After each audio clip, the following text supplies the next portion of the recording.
And but the problem is that the crisp burrito is combo number 2. So I always go up to the taco time and I'm like, oh yeah, I'd like a beef number 2.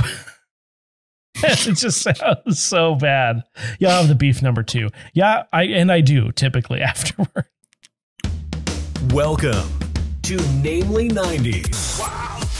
The podcast that takes you back to the time before smartphones, Google, and Y2K. Join your hosts as they relive the pop culture that shaped a generation and the parts that many people wish they could forget. Listen in to the conversation about how the decade defined those who spent their childhood there and how it shaped them as adults. So, turn down the grunge and dial up the internet. Let's get started. It's time for Namely 90s. That's right. You're listening to Namely 90s. My name's Andrew, and over there is Brandon. That's me. You can find us online at namely90s.com or on Instagram and Bluesky at namely90s. You can also find the show on YouTube every Monday at youtube.com/@namely90s. And if you'd like to support the show, head over to patreon.com/namely90s, also with the 90s, and get signed up for one of our support levels.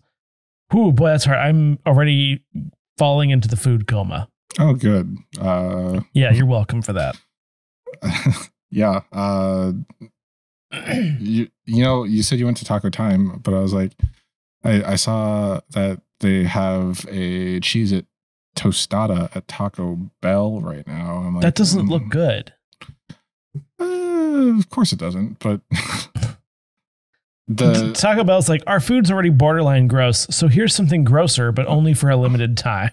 Yeah, so it makes you think I should go try that, even though I haven't had Taco Bell in half a year at this point, because wow. Yeah, I'm Taco Bell this strong. Don't know why I made a fist for that. Okay. Donald. It's just, you don't want to go to Taco Bell if you don't want to have the runs. Get KFC. You'll call you up. Plenty of good people on both sides. Both sides of the wall of my butthole.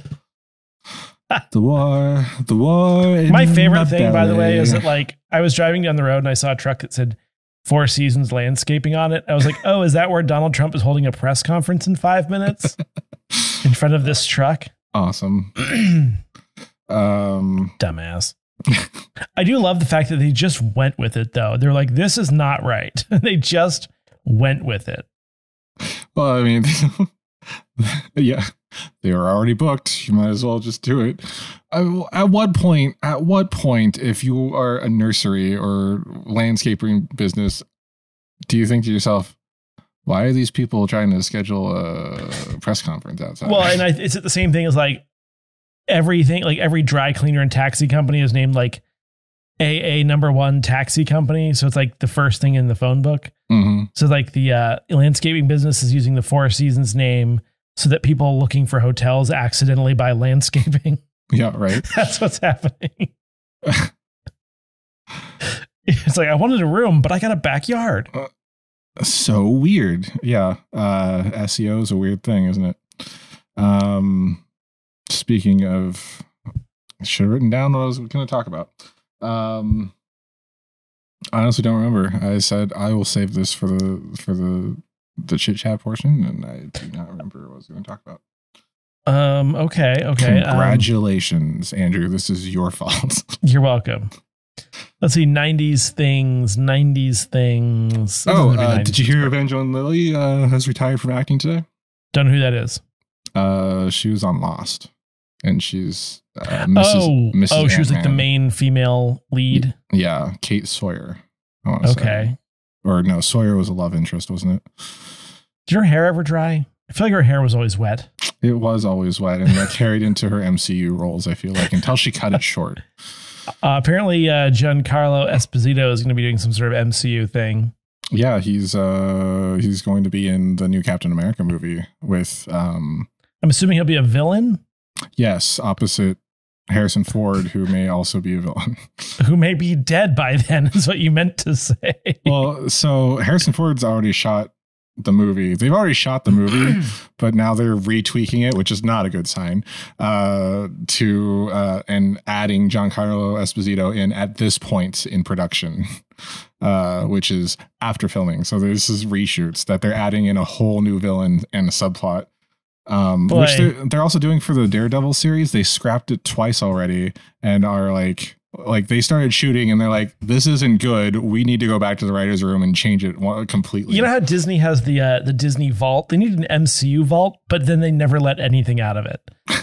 That's what I mean. They're kind of doing that this year. Throw away the key. Have you not noticed that there hasn't been an MCU movie since last year?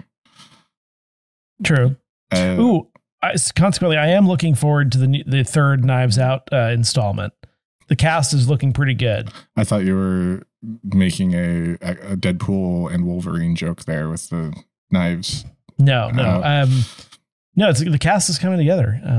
I saw that. Yeah, I didn't know they were doing a third one. They're just going to keep doing those until they stop making money for Netflix. Oh yeah, absolutely. The second one was a little weak. The first one was great.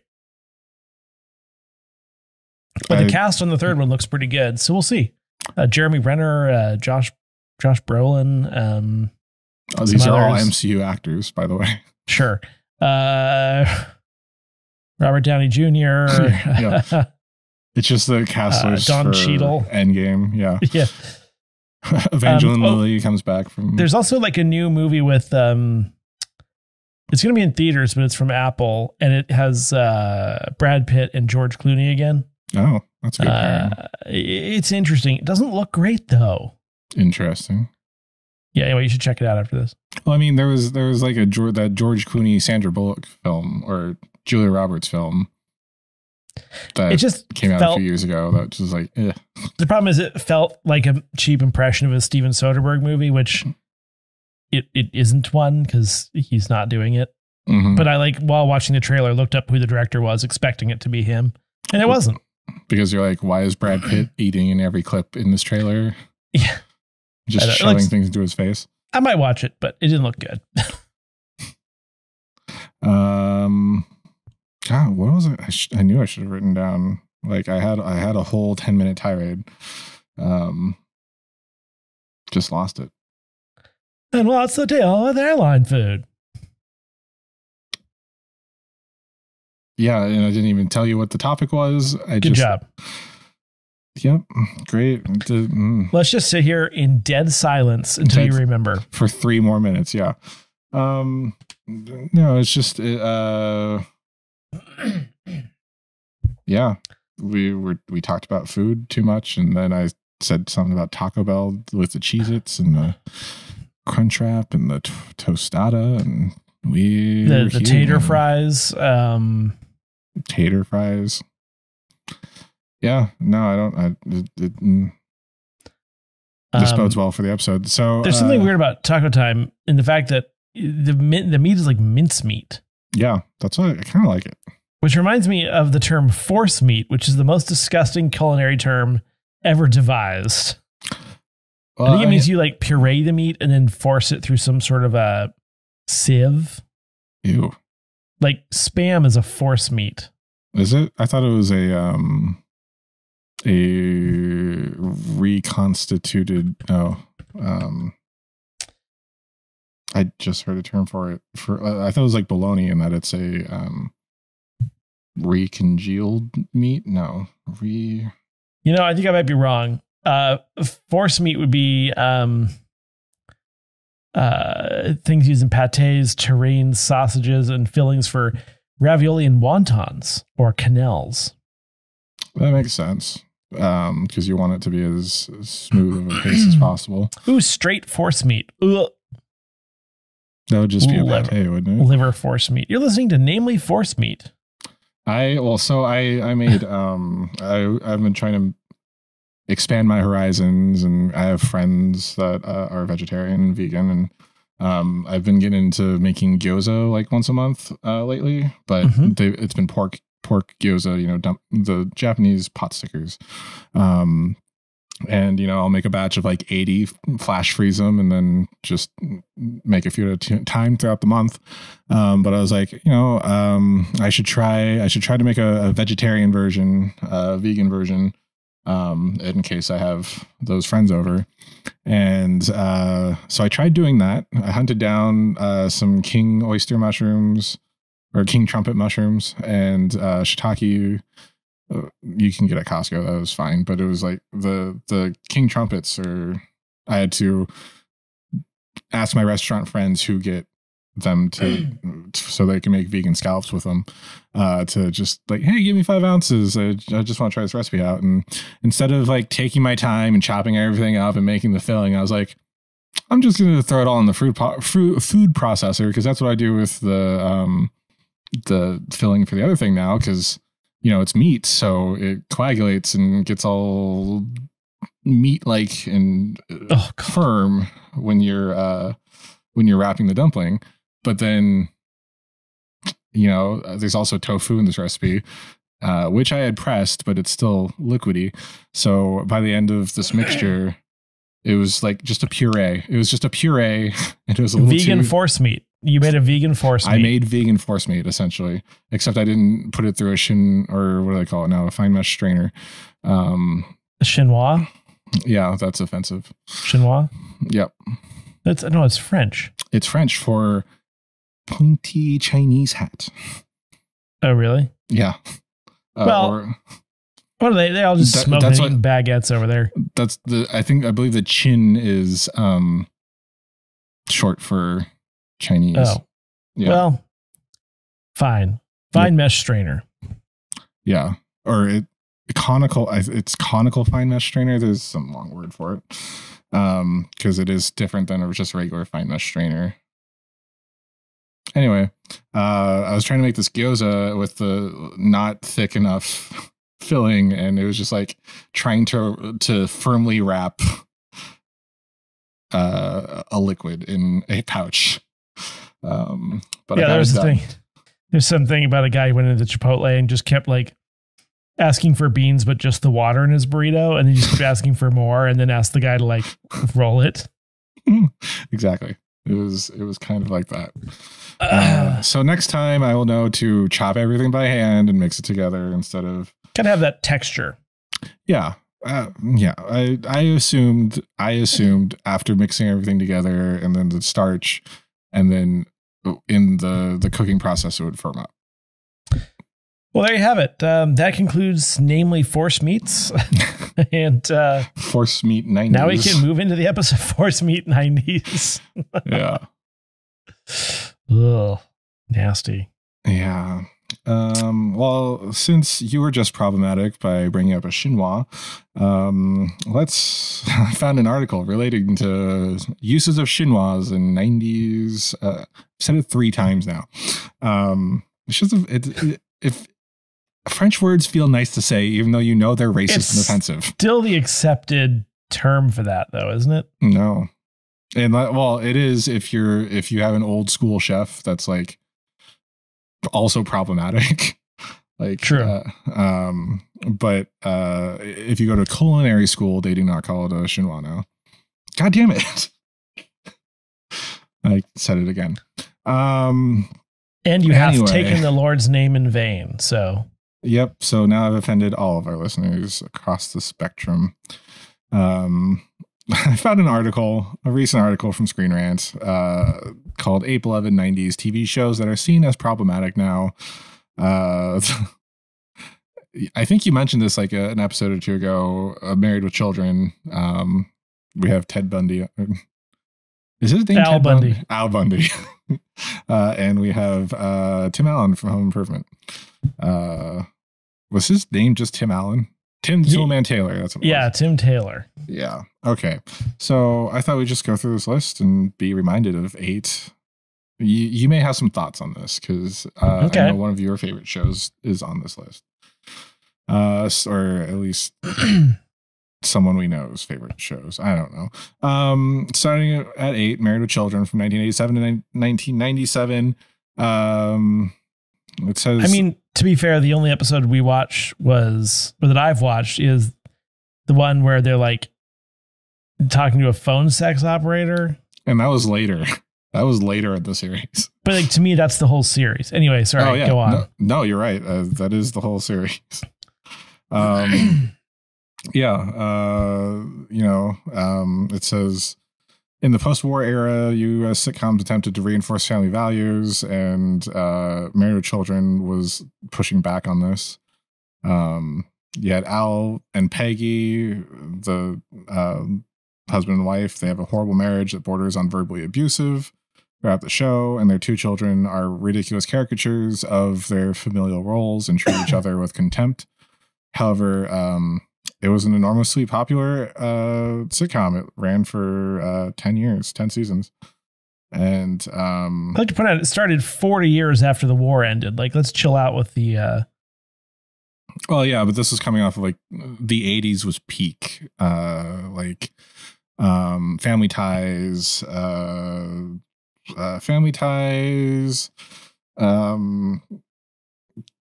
Different Strokes of the 70s, Brady Bunch of the 70s. Interesting. But you know, it was all like you never saw like a disgruntled marriage in sitcoms. I feel like they followed the demo as it aged, whereas now they just focus on 18 to 24. Yeah, I see what you're saying. Although network TV doesn't, because young people don't watch network TV. Yeah, because network TV is fucking trash. Yeah, I hear Abbott Elementary is good. What? Abbott Elementary. Oh yeah, okay. I haven't seen it. There you go. Yeah. Next up is Home Improvement. I don't know. Do you want to read one of these? Just the blurb, I guess, or distill it into something. Okay. I can't distill. Okay, then I will keep going. The legacy of the Home Improvement show has faded and grown darker with time. Younger audiences aren't really familiar with the show. But can I just say it's not called the Home Improvement show? It's called Home Improvement. The show is called Home Improvement. This is badly written. Correct. And they say the reason why it's offensive is because there's offensive jokes and there's a terrible central relationship between Tim and his wife, Jill. Jill ends up being the butt of Tim's jokes and left to do the brunt of the work caring for their three sons. And additionally, the show that he's on, Tool Time, in each episode featured a young woman who was blatantly objectified, like Pamela Anderson. Yeah, I mean, to be fair, some families, that is how it goes. Just that's that one kicker for the Chiefs, where I don't know. Tim Allen sucks. I think the biggest thing is that it implied that Tim Allen was funny, but it wrote a check they could never cash. And, they had the kids. So Jonathan Taylor Thomas was on there and whatnot. But yeah. And then apparently Patricia Allen, was that? Yeah. Patricia Richardson, wanted equal pay with Tim Allen. And it was just too woke for its time, Too woke for its time with an unhappy marriage. Unhappy marriage, the mom taking care of the kids, unequal pay. Boobs in the TV show. Speaking of boobs in the TV show, number 6 is Friends. Although, can I just say? Yeah. Even though I don't like Tim Allen, I'm sorry, he's a bigger star. Bigger talent gets more money. Just saying. He's in more of the show. Yeah, true. Anyway. Friends, 1994 to 2004. I mean, Andrew, the problems with this one. Yeah, fat jokes and homophobia primarily. Pretty much. And then, they're all white. They're all white, yeah. And there is a prominent lesbian character with Ross's ex-wife, but they're also the jokes of, or also the butt of the jokes. And also Chandler's mom is a trans woman and also not used well. I feel like also when a show has an all white cast and then you bring in minorities, it almost has a worse look to it. Yeah. As supporting characters. Yes. Let's have Ross date a Chinese. Yeah. It's like a token. It's like the token minority they had back in the 90s. Prime example of tokenism. Yeah. Yeah. And weirdly, it's everyone that Ross dates, because his girlfriend in the first season, his girlfriend in the final season, Charlie. But I do think it does, as much as they do kind of like make fun of Chandler's dad as being a trans woman, like, but also kind of elucidates what it might be like as a person who grew up with a parent like that. You know what I mean? Like some of the struggle that could come with that, as far as like, his upbringing. So there is some of that stuff going on, but like, there is a deeper narrative to it. Yeah. But it also, again, this, I don't know if I explained this article correctly. This is an armchair quarterback article. This is us looking back and being like, yeah, that is problematic now, but for the time it could have been progressive and a stepping stone for where we are. So definitely homophobia. I'm not sure what they mean by flippant attitudes toward violence. I don't know. They hit each other a lot. Okay. I have no idea. And body shaming, yes, there was a lot of fat suit on this show. I feel like Monica was super aggressive a lot, and then that resulted in her being. Yeah, we should ask them to clarify on that one. That 70 show at number 5. Let's see. This sentence makes no sense. Although it pushed boundaries, that 70s show was rarely perfect. Those two statements don't connect to each other. They do not. It pushed boundaries with the marijuana and drug use.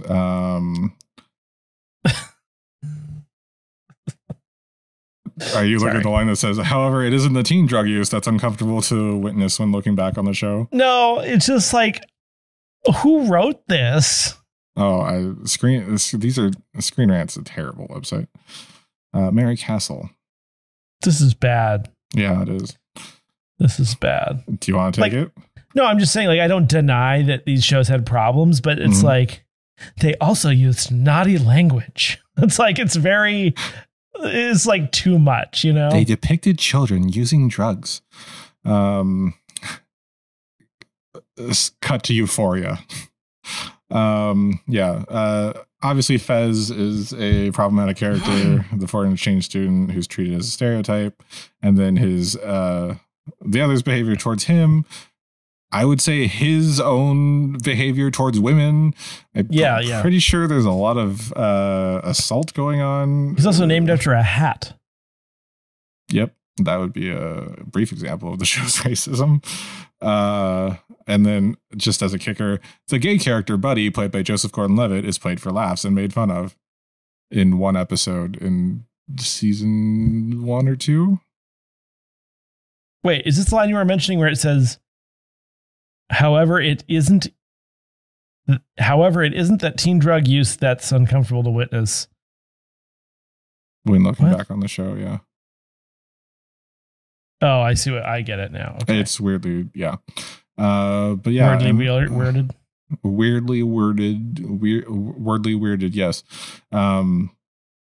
Yeah, and then apparently the male characters treated the outspoken women characters terribly. I mean, to be fair, there's an element of like, is Mad Men a bad show because it depicted men treating women the way that men treated women in the 50s and 60s? Yeah.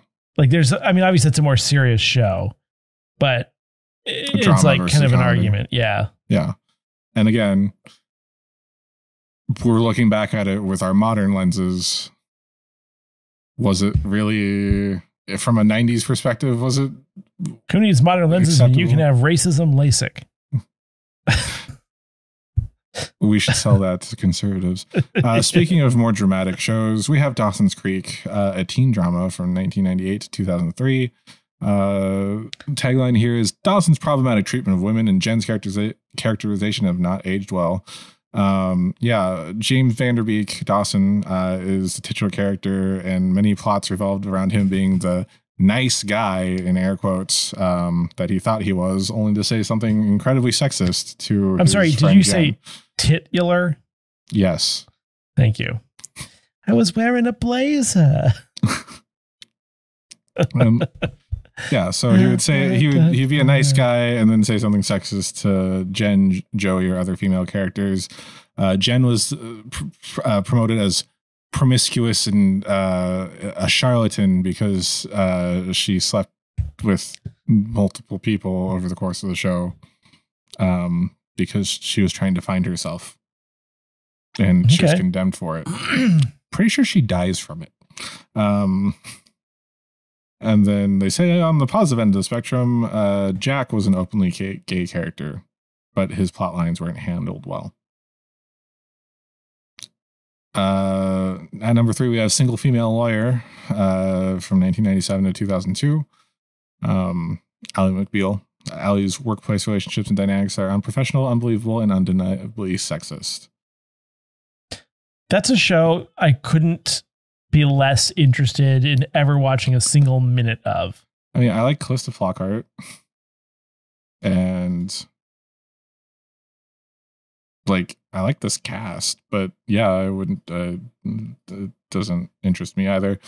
Mostly because apparently, while Ally McBeal is supposed to be a strong, independent woman who doesn't take no griff, they pair her up against other strong, independent women's in her office, and then just make them catty bitches, which undoes any of the strong characterization of single female lawyer.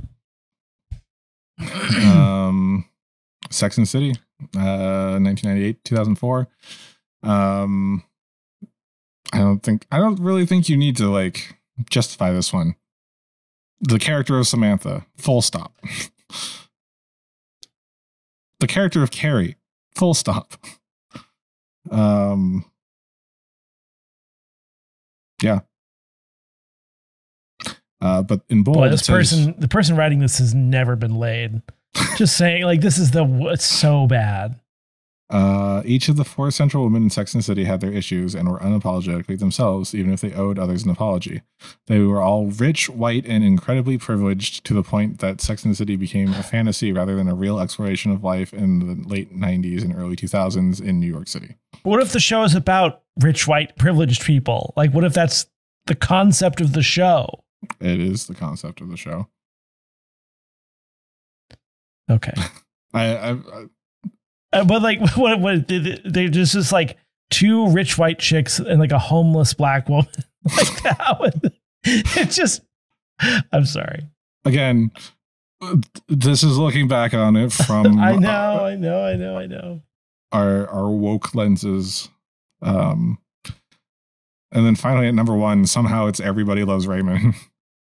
Yeah, which wouldn't seem like the number 1 worst show. I didn't see in it terms coming. of offensivity. That's a word. Deborah is essentially a single mother, as Ray does little to protect her from his overbearing family, which is fair. Yeah, but I also like them like coming to at the home later and like doing dishes. Like, that's not part of the plot line. Like, the plot line involves everybody, or involves Raymond doing things and going about while his wife by default is at home. Yep. But it doesn't portray the times they're both at home and like doing just mundane day-to-day tasks of parenting. Right. That's the same. It's like they only portrayed the interesting parts of their lives. Yeah, that's how television works. And I think that's the same argument for Home Improvement as well. True. But yeah, Ray famously never helps with the housework, and is compounded by the fact that his mother constantly berates and antagonizes Deborah, creating an unhealthy relationship between the two that feeds on stereotypes about mother-in-laws and pits the 2 lead female characters against each other. Okay, I'm sorry. No one's mad about mother-in-law jokes, except your mother-in-law or your wife or husband or partner, etc. Yes. And then Yeah, that's. Let's see. Let's read. Contemporary social issues are all but forgotten. They're trying to say contemporary social issues are not covered or talked about. Mm. All but forgotten is everything except forgotten. So either approaching forgotten or the opposite of forgotten. How about just forgotten? Like learn to write. This is trash. Like they make some good points. I'll give them that. Like 90 shows are problematic. Mm. And I like we all realize that. Like no one's disputing that point. Yeah. But this person is a total prude, and this is the worst written article I've read in a while. Again, it's Screen Rant. I thought you were focusing on the fact that, again, how could it focus on contemporary social issues if you're referring to our contemporary time, not the contemporary time that of 25-ish years ago? Because that's how I was reading that. It's like they did tackle some issues of the contemporary 90s. Listen, though, I'm just here for the comments. What did you find? No, they're just funny. No one likes this article. Oh, yeah. Not problematic. It's called comedy. It's okay to laugh. Get over yourself. Well, I mean, I don't think you need to offend people to do comedy, but, you know, it just seemed like this is overly nitpicky, you know? It is overly nitpicky, and I'm fairly sure it's used to fish people here to. Oh, yeah. But it spurred a good discussion, right? I don't know if it's good. It's. No, I meant between us. Oh, yeah, sure. Here's the thing. I don't want to watch any of these shows anyway, except Friends. Because I just don't think they're good shows. So there you have it. Like, if you need more of a reason to watch these other than they're trash, or sorry, more of a reason not to watch them other than they're trash, this is a great article for you. Jesus, this comment section. I'm sorry, is Seinfeld not offensive? I mean, it was in the 90s. I guess it was an 80s and 90s show. I mean, yeah, it was definitely offensive. But they also didn't have, I mean, there were no diverse things in the 90s. Well, I know. It was like, well, it's a show about Jews living in New York. Like, yeah, they're gonna be white. Like, you know what I mean? Oh, Seinfeld. I'm sorry, I'm enamored with this like hate-filled comment section. Like some of it has a point, but it just gets to a little bit. It just takes a right turn, you know. I got one. Loved every one of these shows. Sorry, excuse me. Loved every one of these shows. If you don't have a dark sense of humor, then don't watch. Each show is very funny. Wouldn't change a thing. None of these shows have dark senses of humor. Oh, no, they do not. They're just, yeah, that's the stupidest thing I've ever heard. All right, well, now let's go to Brandon for the Namely 90s Minute, which I promise will contain no comedy. Welcome back to Namely 90s Minute. Every week, we look back at a culturally relevant show, movie, or piece of pop culture that probably helps stoke the algorithm. This week, we're doing something a little different because in honor of That 90s Show returning for the first half of their second season, we're looking back at That 90s Show. That 90s Show is a sequel series to That 70s Show set during the summer of 1995 around the daughter of Topher Grace and Laura Prepon, who spends the summer with her grandparents Deborah Jo Rupp and Kurtwood Smith. Named after Princess Carrie Fisher from Star Wars, Carrie makes friends with new cliché characters for the 90s. Openly gay friend, rebel riot girlfriend, nerdy Asian kid who belongs in an 80s movie friend, and the son of Mila Kunis and Ashton Kutcher, who is the love interest for the series. They go on similar adventures to what their parents did back in the 70s while a revolving door of old characters swing through, including the ones already mentioned, as well as Don Stark, Wilmer Valderrama, Tommy Chong, Jim Rash, and for some reason, David Silver from Beverly Hills 90210. Over the course of the first season, Carrie Fisher and the gang find Topher Grace's old stash in the Candyland case, get a tap to open a keg they found, Carrie has her 15th birthday party, the gay friend comes out to Deborah Jo Rupp, Carrie gets the Vista Cruiser, and just way too much relationship drama between Carrie and Kutcher Kunis Jr. And it ends with Carrie Fisher leaving to go back to her normal life at the end of summer with her mom and dad. And that's that 90s show in a Namely 90s minute. More or less. And now back to the show. All right, so Andrew actually vetoed this game 2 weeks ago, I think, because he was feeling tired. He wasn't really ready for this game because it's kind of like a 50-50 thing. And I'm going to call it Lego My Lego. Was this a piece of the past made into Lego? So I scoured Lego and the internet, and I tried to see if Lego made official sets, because you know, Andrew, like right now the big thing is the Super Mario Legos. Are your kids playing with those Super Mario Legos where you have the little, you build a Mario thing and you jump around and there's a giant Bowser and all that? Or are they too young for these sets? That's like 2 years ago. I mean, they're still going strong. And then we just saw the Great Deku Tree from I think we talked about it 2 weeks ago. Yeah.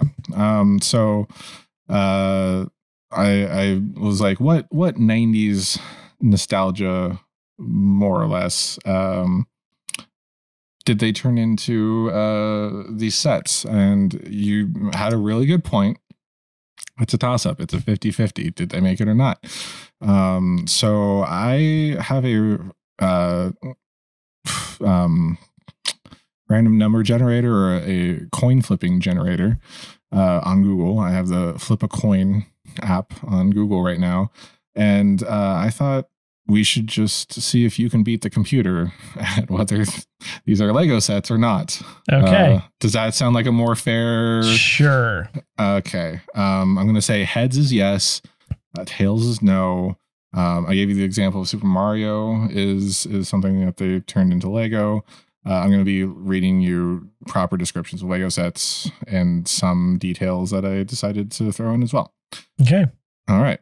And I think I have 1, 2, 3, 4, 5, 6, 7, 8, 9, 10. So yeah.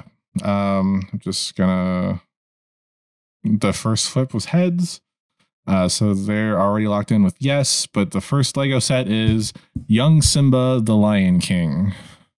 This is a Lego set of young Simba from The Lion King before he grows old. You know, the little one that sings about killing his dad.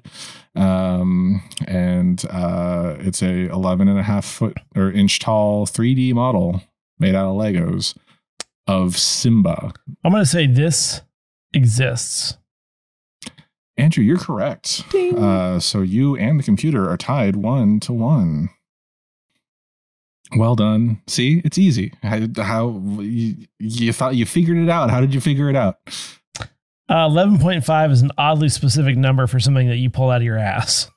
Fair. Okay. And last week we talked about Back to the Future.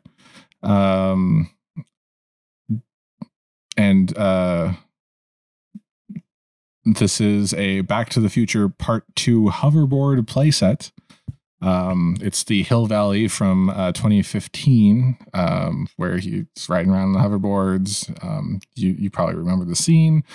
Comes with minifigs of Doc Brown, Marty McFly, Griff, who is the 2015 grandson of Biff, and a police officer, and 2 hoverboards for the whole playset. It's a little, you get the pond area and the Hill Valley clock tower. Courthouse with the clock tower on this set. And let me flip and see what our computer says. Computer says it's real. I don't think it's real. You're saying it's not real. And Andrew, you are correct. While Lego makes a Back to the Future DeLorean model, as well as Playmobil also makes a DeLorean Back to the Future set. But no, this is actually a Playmobil set with all the same things that I described. So yeah, good read. So 2-1, or no, you both said, okay, you said it was wrong. They said it was real. So you're beating the computer currently 2-1. All right.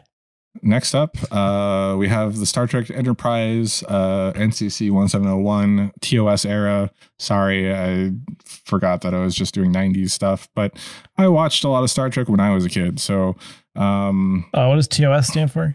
The original series. Sorry. Oh, thank you. This is. Oh, you have to flip first. Flipping right now. There are minifigs of Kirk, Spock. I wrote Spork.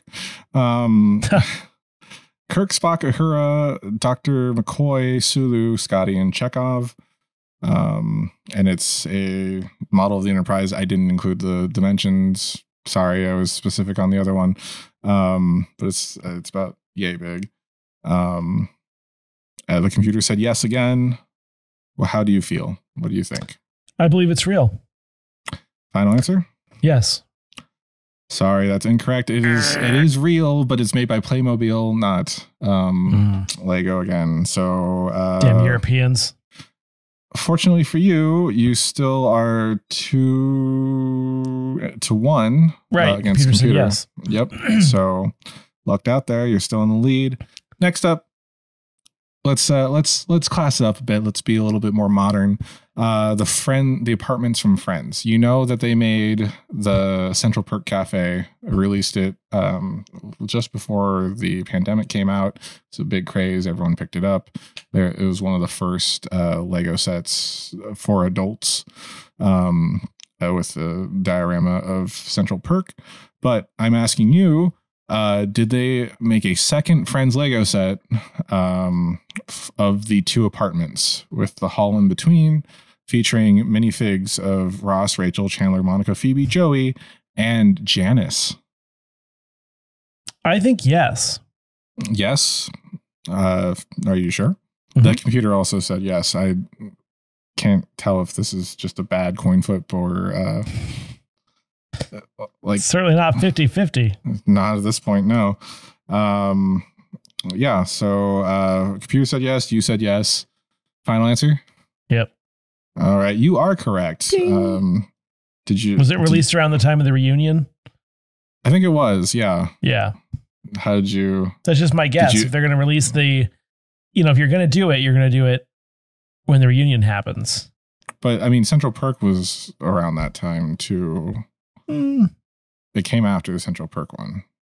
Yeah, but the reunion thing was like 2.5 years ago. We were in lockdown, I'm pretty sure. I lived in my new house. Fair. Might have been coming out of lockdown. It was like a year and a half ago. It wasn't that long ago. No, it feels like it was longer because it was before he died. Friends reunion 2021. Yep. It's 2024. Yeah. It was May. So it's 3 years ago. Okay.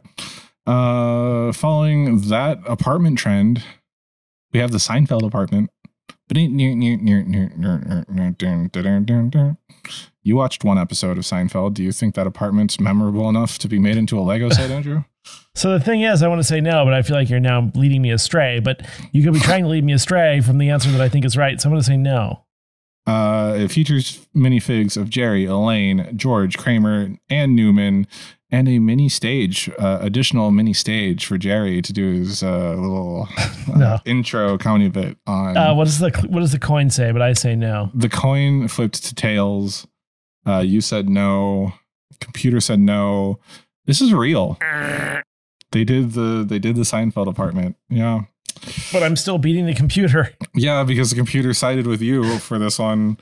Next up, Jurassic Park. Now, I think I brought up previously in the show that there are Jurassic Park sets for Jurassic World, and I think I sent you an article on like the gates opening in Tyrannosaurus Lego sets before. So you know that Lego makes Jurassic Park sets. Do they make the set called Triceratops Research? This one features Dr. Ian Malcolm, Dr. Ellie Statler, and a large pile of dinosaur poop. Triceratops poop, particularly. And is this a real Lego set? Is it just some minifigs, a Triceratops, and a large pile of poop? Let me flip the, let's see what the computer says. Computer says yes.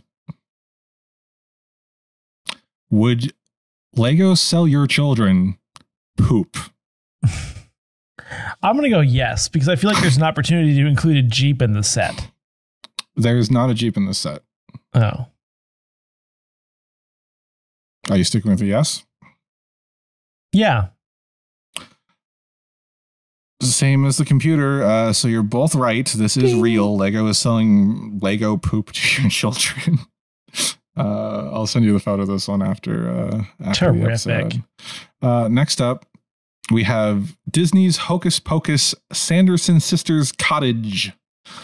It's the cottage from the film that we watched all those years ago with our friend Janelle, who's getting married next year. Features minifigs of the three witches, of the three main character kids who are played by Thora Birch and the girl that looks like Hilary Swank but isn't, and then the guy that we almost had on to interview. And and the cat. There's a minifig of the cat, Thackeray Binks. Oh wait, Thackeray Binks was the guy that we were going to get to interview. I don't remember the other guy. Who as a human is played by the guy who plays the guy from NCIS. Step by Step. I always pronounce his name wrong. Sean Murray. Is it Sean Murray? Oh, wait. Okay, so it is the other guy then. It's the one that like gives her his phone number on a full page. Yeah, I'm talking about the like weird guy the cat is. Oh yeah, the voice doesn't translate to... Right, but briefly, he is. Yeah, I think Sean Murray. yeah. Whoever's in NCIS, he plays McGee in NCIS. Is there a minifig of Thackeray Binks, Andrew? Let me flip the coin for our computer player. They say no. I agree with no. Final answer. Final. That is incorrect. There is a full-on Hocus Pocus Sanderson Sister Cottage set. That's your Hocus Pocus round for this one. Of course, you didn't get it. Neither did the computer. You're still winning by one, Andrew, and we have 3 to go. Are you still gonna still hanging in there? Okay. Power through. Next up, we have Stargate SG-1 Prometheus. If you don't remember the Prometheus, that's the first interstellar ship that they had that had like Asgardian tech helping them. It's a spaceship. And it features minifigs of the original SG-1 team, including Jack O'Neill, Daniel Jackson, Samantha Carter, and Teal'c. Was this a official Lego set? Oh, no. Let me flip for your computer. Andrew says no. Computer says no. You're welcome to change your answer if you want to go against the computer. But why would you do that? Because you're winning. Final answer? Final answer. You both said no. You're both correct. This is a unofficial set from Blue Bricks. And it also doesn't include the minifigs. The minifigs you have to get with the Stargate. Yeah, some fly-by-night company called Blue Balls or whatever. No thanks. Yeah, they're in Germany. Rounding it out, penultimate guess, the house from Home Alone. The house from Home Alone in the middle of the Chicago suburbs that they made into a Lego house. It features Kevin, Kevin's mom, old man, I want to say his name is Murray, the Wet Bandits, and a Lego equivalent of a cardboard cutout Michael Jordan minifig piece. You remember the scene where he's making everything move to scare off the Wet Bandits? They have a little brick with a Lego Michael Jordan on it that's just flat. We now return to Home Alone with competent robbers. They just shoot the kid. Home Alone house. Computer says no. Not real. Andrew also says no. It's weird that you're like 1-to-1 with the computer for the most part, except for that one time. You're both incorrect, unfortunately. but it doesn't matter because you guessed the same and you're winning. So you've won at the worst you can tie. Which we all know. And to be honest, I'm not choosing what the computer chooses. These are actually my answers. Yeah. It just so happens that we're being matching. It's weird that the coin flip would match so well. Next up we have, the final one. Lego Batman's a thing. It's a thing. We all know it's a thing. They also recently did the Batmobile from Batman 1989. Recently in the last few years. But this one that I'm asking you, did they make the Batmobile from Batman the Animated Series? Lego. No. It features a minifig of Batman, the Joker, and Harley Quinn. You said no. The computer says yes. Oh boy, it all comes down to this. You're welcome to change your answer unless this is... I think it was made by a different company. Final answer? Yep. Andrew, you're as good as a machine. Unfortunately, this is real. A machine. This is real. I believe they're releasing it soon. They're making the Batmobile of almost every Batmobile at this point. For all the millennials that are now spending all their money on Lego because that's what they did as children. Does it meet the emissions targets for like 2029 or whatever? It is running. It shoots fire out of it. I was going to say it runs fully on electricity, but yes, you can douse it in gasoline and set it on fire if you'd like. But that made it more fun. Andrew, you shot 50-50 in a 50-50 test. So that's actually kind of impressive. The computer did the exact same thing. How do you feel? I feel like I should get into day trading.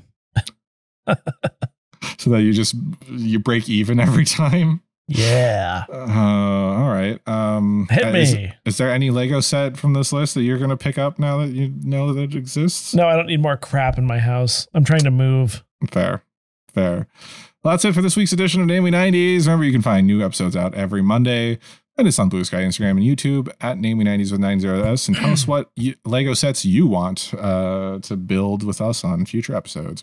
If you'd like to support the show, please check out our Patreon at patreon.com/Namely90s, also with 90s. It helps us buy Lego. Finally, you can also contact us through our website, namely90s.com. Please stop sending the porn bots. Subscribe to us on Apple Podcasts, Spotify, YouTube, Audible, Lego, Podcasts, Castbox, iHeart, Good Pods, wherever you get your podcasts from. I'm Brandon. That's Andrew, and we'll catch you next time.